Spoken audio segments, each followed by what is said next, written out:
एक कुटुंब असतं, त्या कुटुंबात मुलगा, बाप आणि आई असतात. तो बाप थोडा किटकिटा असतो, पोराला कटकट करायचा, पोराला बोलायचा, पोराला त्याकडे चांगली वागणूक लागली पाहिजे यासाठी बोलायचा.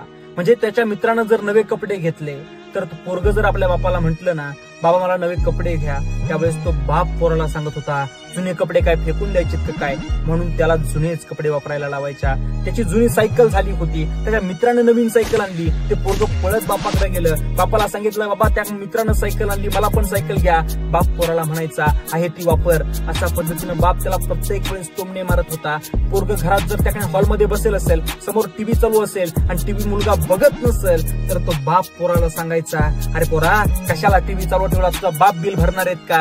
अशा पद्धतीनं तो बाप पोराला त्याकडे टोमणं मारायचा. त्याची सायकल खाली पडली असेल, सायकल त्याकडे ते उचलून ठेवत नसेल तर ते बाप पोरायचा अरे तुला समजतं का नाही, काही चपला बघ कशा सोडतो, त्या चपला स्टँड मध्ये सोडायच्या असतात.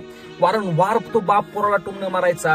पोराची कशी बशी 10वी पूर्ण झाली, पोरग महाविद्यालयात शिकण्यासाठी गेलं. पोरानं त्याकडे निश्चय केला आपला बाप फार किटकिट करतो, या बापाच्या तावडीतून सुटून जायचं, या बापापासून दूर जायचं, घरी यायचंच नाही. म्हणून पोरग त्याकडे अभ्यास करायला लागलं. पोरग त्याकडे अभ्यास करतंय, पोरग शिकतंय, पोराची डिग्री कंप्लीट झाली आणि पोरानं निश्चय केला आता कशी बसे एखादा कंपनीचा कॉल येऊ दे, एखादा जॉब लागू दे, जेणेकरून या बापाची किटकिट किटकिट किटकिट ना ही आपण त्याच्यापासून दूर होऊ. त्यावेळेस ते पोरग तुम्हाला सांगतो डिग्री झालेलं पोरग घरी येतं. घरी आल्यानंतर तुम्हाला सांगतो त्याला एक कॉल येतो, इंटरव्ह्यूचा कॉल येतो. त्यावेळेस तो सकाळी उठतो, आंघोळ करतो, आपल्या आईच्या पाया पडतो. आपल्या आईच्या पाया पडल्यानंतर काय होतं, आपल्या आईच्या पाया पडल्यानंतर पोरग बापाच्या दुरूनच पाया पडतं आणि तसंच ऑफिसात निघून जातं. त्यावेळेस ऑफिसच्या खाली जातं. ऑफिस एका कॉलनीमध्ये असतं. कॉलनीच्या खालीच तुम्हाला सांगतो एक सायकल आडवी पडलेली असते. ते पोरग ती सायकल उचलतं, उभा करून ठेवतं, दुसऱ्या माळ्यावर चढतं. जाऊन बघतो तर काय एक कुंडी होती, झाडाची फुलाची कुंडी होती.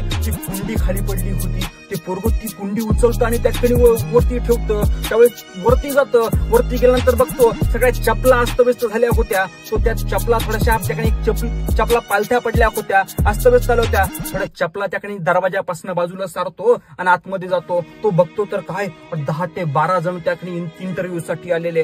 त्यावेळेस त्या पोराच्या डोक्यात गरकन मुंग्या येतात. आता आपल्या किटकिट करणाऱ्या बापापासून आपली सुटका होऊ शकत नाही, कारण आपल्या समोर ही 10 पोरं येऊन बसली इंटरव्ह्यूला. ते पोरग विचार करतय वरतय, देवाला म्हणतय मी तुला काय एखादा नवस करतय पोरग. पण त्यावेळेस ती सगळ्या पोरांचे इंटरव्ह्यू होतात. हा पोरगा एकटा त्या ऑफिसच्या समोर कॅबिन मध्ये बसलेला असतो. त्यावेळेस त्याला लक्षात येतं समोरच्या कॅबिन मधला फॅन असाच चालू आहे. त्यावेळेस ते पोरग उठतं, त्या फॅन बंद करून येतं आणि तो स्वतः एकटा असलेल्या हॉल मधला सुद्धा फॅन बंद करतो आणि साहेबाच्या कॅबिन मध्ये जातो.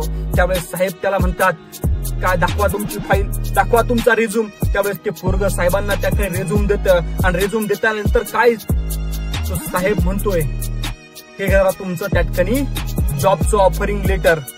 त्यावेळेस त्या पोराला समजत नाही काय झालं. त्यावेळेस ते पोरग साहेबांना म्हणतो साहेब तुम्ही माझा इंटरव्ह्यू कधी घेतला, तुम्ही मला प्रश्न विचारला नाही, तुला काय येतं ते विचारलं नाही, मग तुम्ही माझा इंटरव्ह्यू कधी घेतला. तर त्यावेळेस ते साहेब सांगते झाले अरे आम्हाला आमच्या कंपनीसाठी मॅनेजर हवा आहे जो आपल्या ऑफिसला आपल्या घराप्रमाणे सांभाळेल. आणि आम्ही सगळ्या ठिकाणी सीसीटीव्ही लावलेत. खाली ग्राउंड फ्लोअरच्या सीसीटीव्हीत तू मला दिसलास एक सायकल उचलून ठेवताना, दुसऱ्या फ्लोअरवरती तू त्याकडे एक कुंडी उचलून ठेवली, तिसऱ्या फ्लोअरवरती आपल्या ऑफिसच्या कॅबिन जवळ आल्यानंतर तू त्याकडे चपला बाजूला काढून ठेवल्या आणि चपला बाजूला काढून ठेवल्यानंतर सगळ्या चपला व्यवस्थित लावल्यानंतर त्यानंतर तू काय केलं, खरं तर एका समोरच्या कॅबिन मधला फॅन असाच चालू होता, तो बंद केला. तू एकटा राहिला म्हणून त्याकडे त्या हॉल मधला सुद्धा फॅन बंद केला आणि तू आतमध्ये आला. अशाच संस्काराचा मॅनेजर आपल्या कंपनीला हवा होता. आणि खरंच तुला सलाम आहे तुझ्या आईबापांना, ज्या आईबापांनी तुला असे सगळे संस्कार लावले. त्यावेळेस त्या पोराला समजतं आपला बाप बोलत होता ना, आपला बाप आपल्याला असंच बोलत नव्हता तर आपण घडलो पाहिजे यासाठी बोलत होता. त्याला या शिक्षणाच्या जीवावरती तुम्हाला सांगतो नोकरी लागली नव्हती, तर आपल्या आईबापाच्या संस्काराच्या जीवावरती त्या पोराला नोकरी लागली होती. शाळेतील ज्ञान सगळ्यांकडे आहे, पण घरातील संस्कार फक्त आपले आईबाप देत असतात. त्या पोराला त्या दिवशी कळलं. पोरग सरदेशी ऑफर लेटर घेऊन घरी पळत गेलं. घरी पळत गेल्यानंतर पोरग आपल्या बापाला शोधतंय. आपल्या आईला सांगितलं बाबा कुठे आहे. त्यावेळेस बाप एक गच्चीवरती होता. पोरग गच्चीवरती पळत गेलं आणि सरदेशी बापाला जाऊन मिठी मारली. सांगितलं बाबा माफ करा बाबा, बाबा मी तुमच्या किटकिटीपासून वाचवण्यासाठी देवाला नवस केला बाबा, पण तुम्ही माझ्यावरती जे संस्कार केले ना बाबा, त्या संस्कारामुळं आज ही नोकरी माझ्या हातात आहे.